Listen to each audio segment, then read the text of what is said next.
પાટણથી સિદ્ધહેમ સેવા કેમ્પ દ્વારા ચાલતા જતા પગપાળા યાત્રા સંઘો માટે ભોજન વ્યવસ્થા સુંદર અને મનમોહક હતી.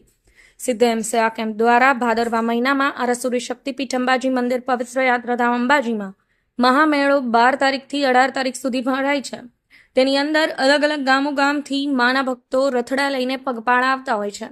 ત્યારે હર હંમેશા પગપાળા ચાલતા યાત્રિકોની સેવામાં 17મા વર્ષે સિદ્ધહેમ સેવા કેમ્પ 6 દિવસ ભોજન વ્યવસ્થા ને તેની સાથે ગરબાની રમઝટ, મોરલો ગ્રુપ અને તન્વી સાઉન્ડના સથવારે તેની સાથે સાત્વિક ભોજન રસોયા પટેલ સુધીરલાલ ને સિદ્ધહેમ સેવા કેમ્પના સેવાભાવિક સ્વયંસેવકો દ્વારા રાત દિવસ સુંદર ભોજન વ્યવસ્થા કરી મા જગદંબાના આશીર્વાદ પ્રાપ્ત કર્યા હતા.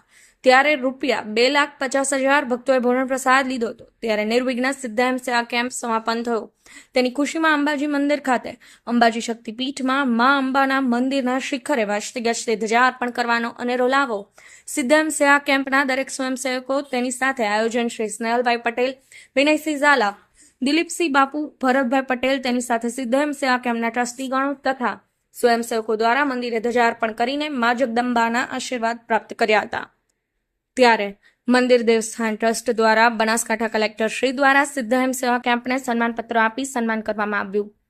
ત્યારે ગુજરાતના સુપ્રસિદ્ધ કલાકારો દ્વારા ગરબાની રમઝટ સવાર સુધી જામતી હતી.